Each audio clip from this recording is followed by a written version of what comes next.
नमस्कार दोस्तों, आज मैं आपको सुनाने जा रहा हूं शिव भक्त नागिन की कहानी। सावन मास में इस कथा को सुनने का बड़ा ही महत्व है। दोस्तों, चलिए अब मैं आपको वह महान कथा सुनाता हूं। दोस्तों, पूर्व काल की बात है। किसी भयंकर घने जंगल में कनिष्क नाम का शिकारी और उसकी पत्नी सुलोचना रहते थे।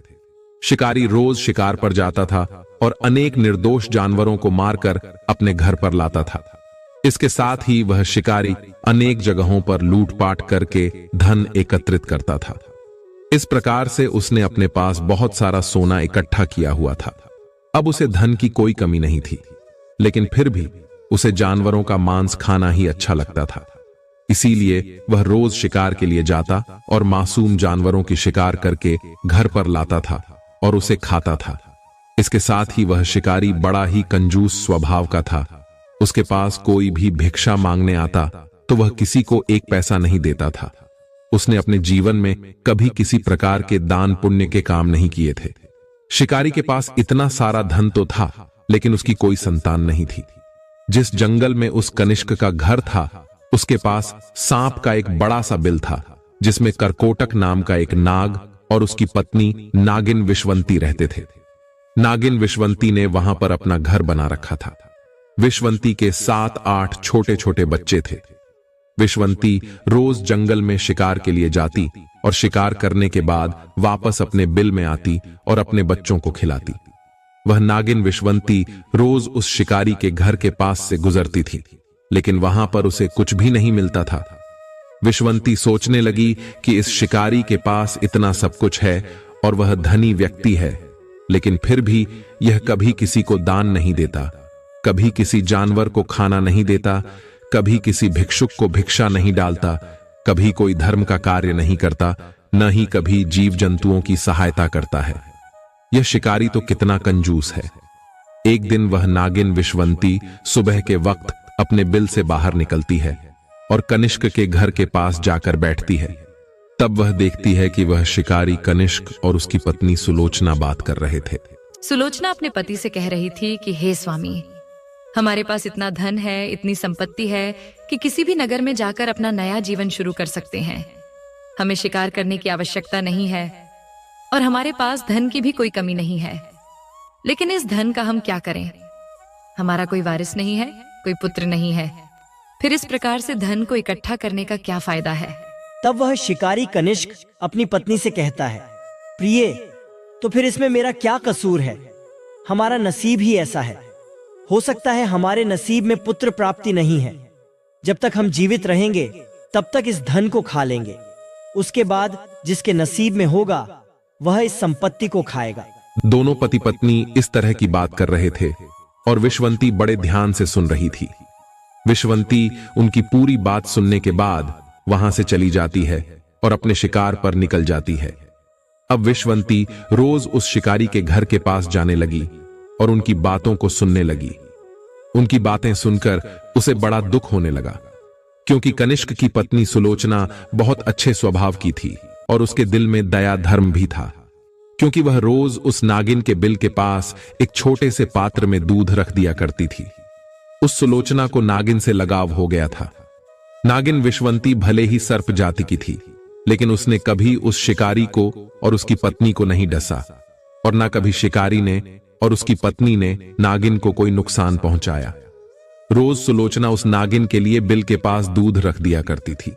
फिर नाग पंचमी के दिन उस सुलोचना ने उस नागिन के पास दूध रख दिया और उससे प्रार्थना की, हे नाग देवता, मैं आपको रोज दूध पिलाती हूँ। आज मैं आपसे कुछ मांगना चाहती हूँ।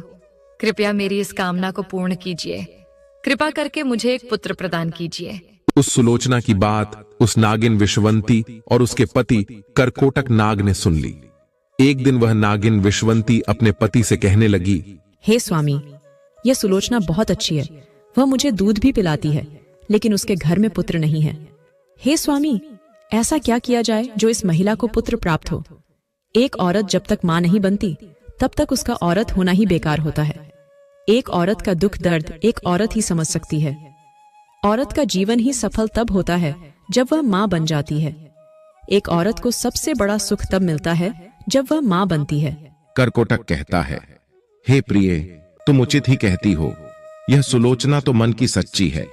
इसके मन में प्राणियों के लिए दया भाव है, किंतु ईश्वर ने इसकी कोख सूनी रखी है। इसे कोई संतान नहीं दी है। हमें अवश्य ही कुछ करना चाहिए। तब विश्वंती कहती है, हे स्वामी, कृपया आप ही कोई उपाय बताइए। हम ऐसा क्या करें जो इस दुखिया अभागन स्त्री को पुत्र की प्राप्ति हो। करकोटक कहता है, हे प्रिय, किसी के भाग्य को बदलना हमारे तो बस में नहीं है। इनको पुत्र प्रदान करने का सामर्थ्य भी हमारे पास नहीं है। यह कार्य तो केवल भगवान शिव ही कर सकते हैं। अगर उनकी कृपा हो जाए तो मृत व्यक्ति भी जीवित हो सकता है, तो फिर इस स्त्री को पुत्र क्यों नहीं होगा। विश्वंती कहती है, हे स्वामी, क्यों ना मैं भगवान शिव के पास जाकर उनके पास इस स्त्री को पुत्र प्रदान करने की विनती करूं। भगवान शिव हमारी प्रार्थना को अवश्य स्वीकार करेंगे। इतना कहकर विश्वंती कैलाश पर्वत पर जाने का विचार कर लेती है और पति करकोटक से कहती है, सुनिए जी, मैं कुछ दिनों के लिए कैलाश की ओर जा रही हूँ। आप बच्चों का ख्याल रखना, उनको समय पर खाना देना।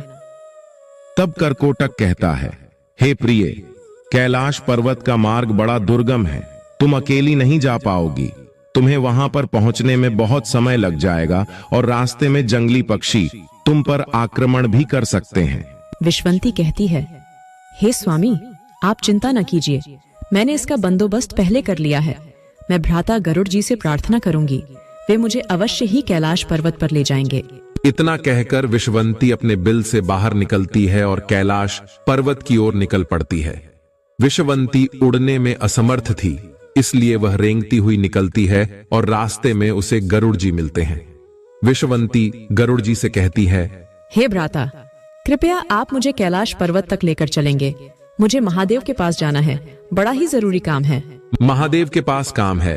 यह बात सुनकर गरुड़ जी विश्वंती की बात को टाल न सके और कहने लगे, ठीक है बहन, चलो मैं तुम्हें कैलाश पर्वत की ओर ले चलता हूं।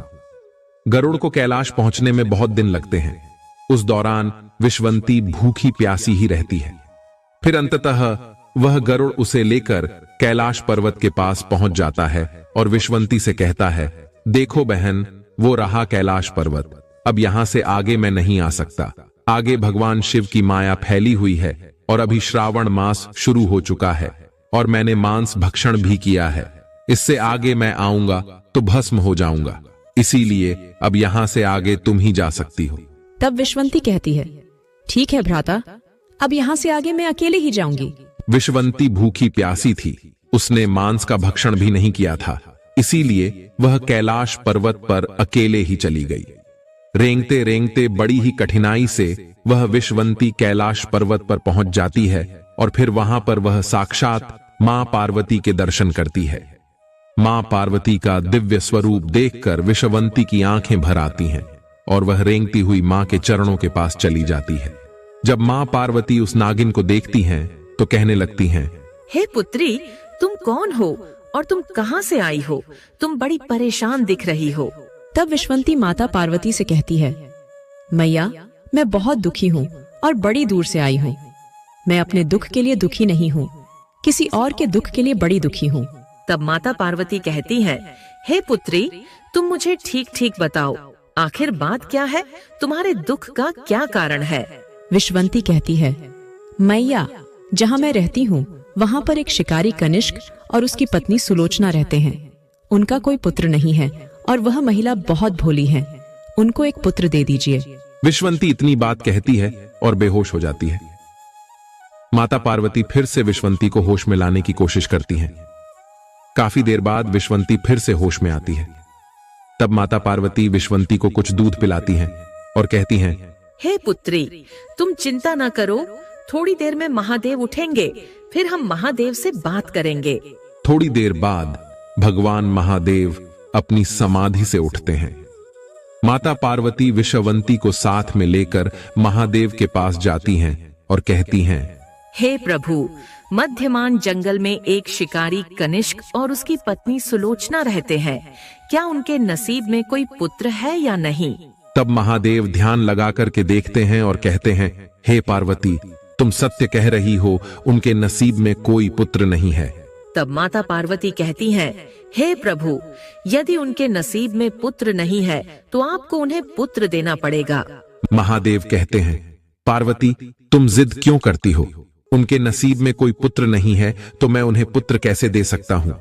लेकिन माता पार्वती उनसे जिद करती हैं और कहती हैं, यह नाग कन्या विश्वंती बड़ी दूर से आई है और यह आशा करके आई है कि हम इसकी सहायता करेंगे।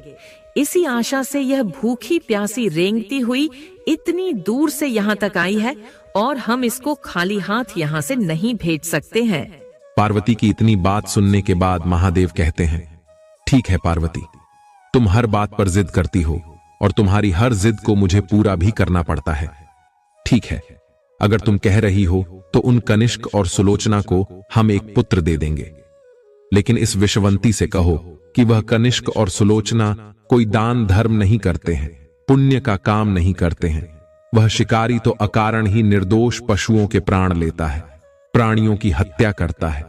यदि मैं उन्हें पुत्र प्रदान करूंगा तो उसके पापों के कारण उसका पुत्र अल्पायु हो जाएगा, उसकी कम आयु में ही मृत्यु हो जाएगी। इसीलिए उन्हें अपना नास्तिक आचरण छोड़ना पड़ेगा।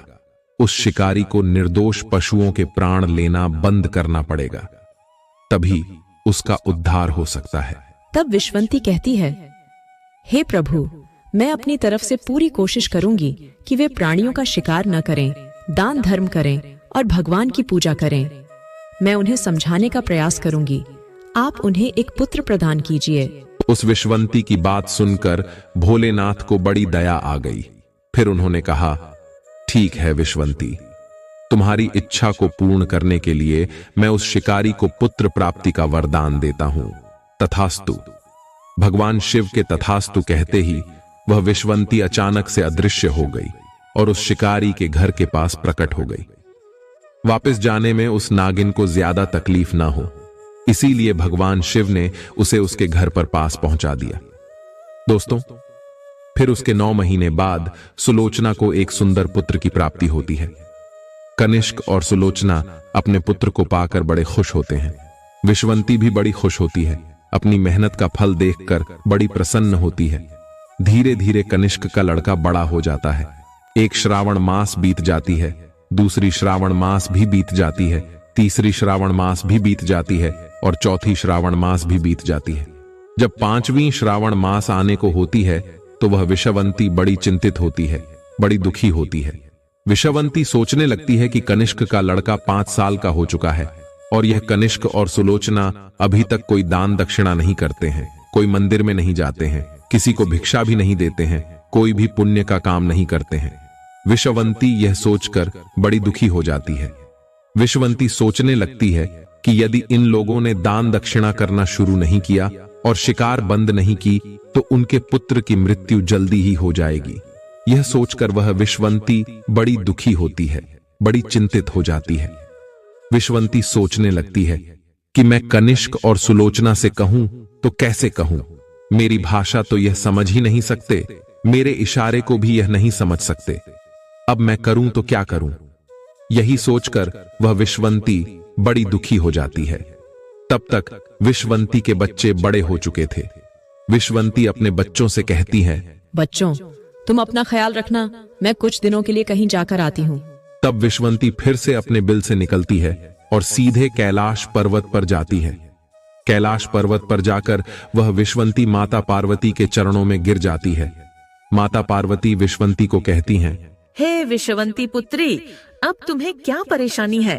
तुमने जैसा कहा था वैसा तो हो गया है। कनिष्क और सुलोचना को पुत्र मिल गया है। अब तुम दोबारा से फिर क्यों आई हो? तब विश्ववंती माता पार्वती से कहती है, मैया, कनिष्क और सुलोचना को पुत्र तो मिल गया है, लेकिन मैं उन्हें नास्तिक से आस्तिक नहीं बना पाई। मैं उनसे धर्म का काम नहीं करवा सकी। दोनों पति पत्नी अभी भी वैसे के वैसे ही हैं। न ही कोई मंदिर जाते हैं और न ही वे दान धर्म करते हैं, न ही किसी भगवान का भजन करते हैं। अभी भी दोनों पति पत्नी वैसे ही हैं। तब महादेव कहते हैं, विश्ववंती, फिर तो उनका पुत्र अल्पायु होगा। विश्ववंती माता पार्वती के चरणों में गिर जाती है और अपने सर को पटकने लगती है और कहती है, हे मैया, ऐसा नहीं होना चाहिए। उनका पुत्र दीर्घायु होना चाहिए, अल्पायु नहीं। विश्वंती इस बात को अच्छी तरह जानती थी कि जब पिता से कोई चीज मांगनी हो तो माता के चरणों में गिर जाओ। यदि आप माता को राजी कर लेते हैं तो पिता अपने आप मान जाते हैं। यही सोचकर विश्वंती माता पार्वती के चरणों में गिर जाती है और अपने सर को पटकने लगती है। उस नागिन को अपना सर पटकते हुए देखकर मां पार्वती को उस पर बड़ी दया आ जाती है। मां पार्वती कहती हैं, हे पुत्री, तुम शांत हो जाओ, मैं भोलेनाथ से बात करती हूँ। तब माता पार्वती फिर से भोलेनाथ से कहती है, हे स्वामी, उस सुलोचना का पुत्र अल्पायु में ही मृत्यु को प्राप्त करेगा। ऐसा नहीं होना चाहिए। आपको ही कुछ करना होगा, अन्यथा इस विश्ववंती की तपस्या विफल हो जाएगी। फिर विश्वंती भी कहती है, मैया, मैंने अपनी तरफ से पूरी कोशिश की थी उन्हें समझाने की, लेकिन वे लोग मेरी भाषा को नहीं समझ पा रहे हैं और मेरी इशारों को भी नहीं समझ पा रहे हैं। अब मैं करूं तो क्या करूं? माता, आप और भोले बाबा यदि वहां जाकर कनिष्क और सुलोचना को सही मार्ग पर लाएं तो बहुत अच्छा होगा। तब माता पार्वती और भोलेनाथ कहते हैं, ठीक है विश्वंती, ऐसा ही होगा। हम बहुत जल्द कनिष्क और सुलोचना के द्वार पर पहुंचने वाले हैं। फिर विश्वंती वापस कैलाश पर्वत से अपने बिल में आ जाती है। कुछ दिन बाद महादेव और पार्वती एक साधु और साध्वी का रूप धारण करके उस कनिष्क और सुलोचना के द्वार पर आते हैं। द्वार पर आए उन साधुओं को देखकर वह शिकारी उन्हें दुर्लक्ष्य करता है और सुलोचना भी चुपचाप खड़ी होती है। तब वे साधु रूपी महादेव कहते हैं, मैया, हमें बड़ी तेज भूख लगी है, आप हमें भोजन कराइए। शिकारी कहता है, अरे साधु महाराज, हमारे पास कुछ नहीं है, तुम्हें क्या दें? इस जंगल में आपको कुछ नहीं मिलेगा। पास ही में एक नगर है, वहां जाकर कुछ मांग लो, यहां हमें परेशान मत करो। तब वह साधु कहते हैं, हे शिकारी, यदि तुम लोग हमें भोजन नहीं कराओगे तो हम तुम्हें श्राप दे देंगे। इसी क्षण तुम्हारा संपूर्ण परिवार नष्ट हो जाएगा। साधु को क्रोध में आता हुआ देखकर सुलोचना भयभीत हो जाती है और कहती है, बाबा, आप हमें शाप मत देना, हम आपको जरूर भोजन कराएंगे। तब वह साधु के भेष में आए महादेव और पार्वती को अपने घर के अंदर ले जाती है और अच्छे अच्छे पकवान बनाकर उन्हें खिलाती है। वहीं उनका नन्हा सा पुत्र इधर उधर घूमता है।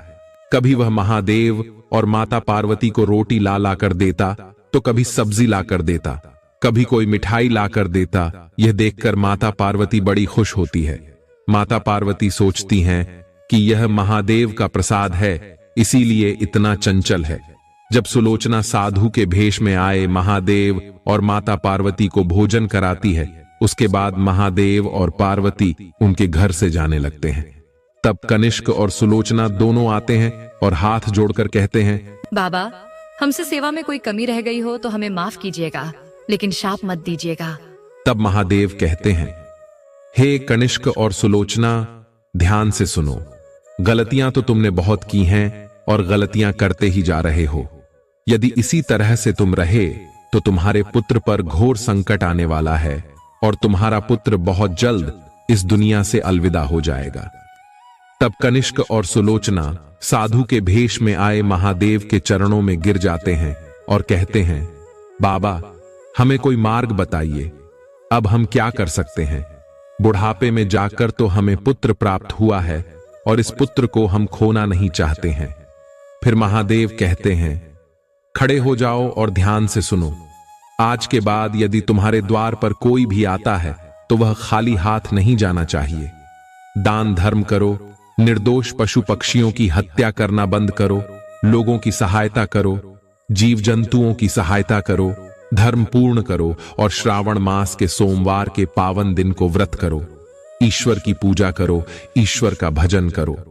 महादेव इतनी बात कहते हैं तब दोनों पति पत्नी हाथ जोड़कर महादेव के चरणों में गिर जाते हैं और कहते हैं, बाबा, हम ऐसा ही करेंगे। महादेव कहते हैं, तुम्हारे घर में जो यह पुत्र खेल रहा है, यह तुम्हारे कर्मों की वजह से नहीं मिला है। तुम्हें तुम्हारे नसीब में तो पुत्र था ही नहीं। यह एक नागिन विश्वंती की देन है जो तुम्हारे यहां से रेंगते हुए कैलाश पर्वत तक पहुंची है। और कैलाश पर्वत तक जाने के बाद महादेव शिव और पार्वती से विनती करके तुम्हारे लिए पुत्र मांगा है। यह उसकी विनती का फल है कि आज तुम्हारे घर में एक नन्हा सा पुत्र खेल रहा है। तब वह कनिष्क और सुलोचना कहते हैं, बाबा, वह विश्वंती कौन सी है? तभी वह विश्वंती वहां पर आती है और महादेव और माता पार्वती को प्रणाम करती है। उस नागिन को देखकर सुलोचना उसे प्रणाम करने लगती है और कहती है, हे बहन, आज तुम्हारे कारण मुझे पुत्र प्राप्त हुआ है। मैं तुम्हारा यह उपकार जीवन भर याद रखूंगी। नागिन कहती है, हे बहन सुलोचना, तुम्हारा दिल साफ है और तुमने भी तो रोज मेरे बच्चों को दूध पिलाया है, इसीलिए तुम मेरी बहन हो। प्रिय दर्शकों, यह दिन श्रावण मास के सोमवार का था, जिस दिन महादेव और पार्वती कनिष्क और सुलोचना के घर आए थे। कनिष्क और सुलोचना के घर महादेव और पार्वती अपना पूर्ण रूप धारण करते हैं। वे कनिष्क और सुलोचना को दर्शन देते हैं और विषवंती की श्रावण सोमवार का व्रत सफल होता है। बड़ी धूमधाम से कनिष्क और सुलोचना श्रावण मास का पर्व मनाते हैं और श्रावण सोमवार का व्रत करते हैं। साथ में विषवंती भी व्रत करती है और देवों के देव महादेव के दर्शन पाकर वे लोग तृप्त हो जाते हैं। आज की इस वीडियो में बस इतना ही। आपको ये वीडियो कैसी लगी वह हमें कमेंट बॉक्स में कमेंट करके जरूर बताना, और वीडियो अच्छी लगी हो तो वीडियो को ज्यादा से ज्यादा लोगों तक शेयर भी कर देना। मिलते हैं आप सबसे बहुत ही जल्द अगला वीडियो लेकर।